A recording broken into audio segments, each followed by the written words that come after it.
Hello, class. Today we're going to talk about Chapter 2, Barriers to Intercultural Communication. So, Lorraine M. Barna came up with her 6 barriers to intercultural communication.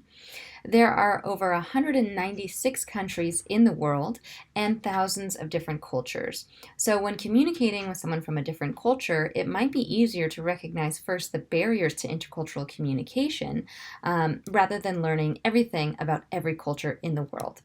So she first identified 4 barriers: anxiety, assuming similarity instead of difference, ethnocentrism, stereotypes and prejudice, and then the last 2, nonverbal misinterpretations and language.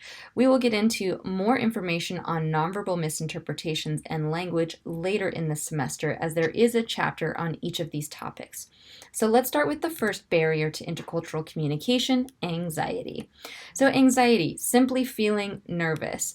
Sometimes when you're meeting somebody for the first time that's from a different background or culture, or maybe you're traveling or you're in a new situation, you might just feel anxiety. And so sometimes it can cause us to make mistakes or seem awkward. We forget all about our communication skills, and we can even avoid or limit interactions. When I was in college, I studied abroad in Spain, and I didn't know the Spanish language. And so a lot of times I would hide out in my room instead of coming out and speaking to my host family because I just didn't know the language and I was experiencing a lot of anxiety. So the next one is assuming similarities instead of differences. So being that there's lots of different cultures, we don't want to assume that every culture is like our own. So what is true for some cultures is not true for all. Think about what types of elements of culture might be different. Everything from our clothing to what time of day we eat meals could be different. For example, in Florence, Italy, when it comes to tipping customs, instead of tipping 15 or 20% to your waiter, you instead tip maybe €2 per person at the table. And this is just customary of Florence, Italy, but in different areas in Italy, this might be different. So it's best to assume nothing and instead ask someone, what are the customs of your culture? All right, the third barrier is ethnocentrism, negatively judging aspects of another culture by standards of your own superior culture. And the key word here is negatively judging and superior. So not only are you judging another culture, but you think that your culture or the way that you do things is the correct way to do things, and that your culture is better than the other culture. This is a cartoon you may have seen before. It's a good example of ethnocentrism. We have a woman dressed in a bikini wearing sunglasses, and she's sort of judging the other person, saying, everything covered but her eyes, what a cruel male-dominated culture. She's obviously not thinking of why the other person is wearing the hijab or burqa. She's only thinking about this from her own cultural standpoint. And similarly, the woman wearing the burqa or hijab that is fully covered is thinking the same thing. Nothing covered but her eyes. What a cruel male-dominated culture. So both examples of ethnocentrism. All right, so an alternative to ethnocentrism, which everyone should strive for, is cultural relativism. This is when you look at someone's beliefs and behaviors in terms of their own culture.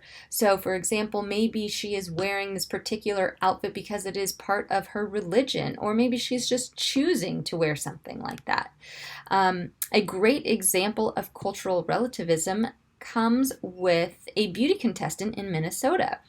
She was Muslim and wanted to compete in the competition, but obviously wanted to still be modest and follow her religious beliefs. So she went ahead and asked judges at the competition beforehand if she could wear her burkini or burqa bikini in the beauty pageant. And she was actually the first known U.S. beauty pageant contestant to compete in a bikini competition wearing a burkini.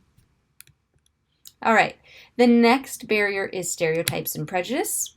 So obviously judging people based on observable traits. This could be things like believed race, ethnicity, religion, gender, etc. An example of this is American Airlines had in their pilot manuals a line that said, Latinos like to drink before takeoff. They like to get drunk and be loud on airplanes. Obviously, this is a stereotype of Latino people or Latinx people. Unfortunately, American Airlines had a crash in 1997 and their pilot manual became public.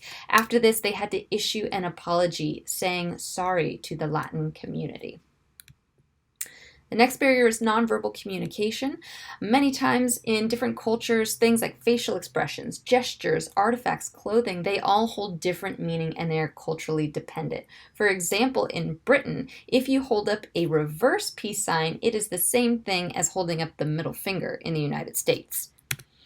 And finally, the last barrier is language. Simply speaking different languages can be a barrier. And then also, things like using stereotypes and prejudice is known as hate speech. So we want to avoid these types of things when communicating with others, and instead use politically correct, or like we like to say, inclusive language. One such example of this is Sweden came up with a new pronoun in 2016, which includes his and her, or a gender-neutral pronoun. And this pronoun is hen.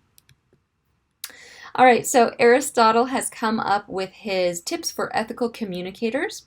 So I'm going to let you pause and read through these on your own, but these are some great things that you can strive to do when communicating with others and promote ethical communication. Okay, so I hope you learned a lot about barriers to communication and also how to be an ethical communicator.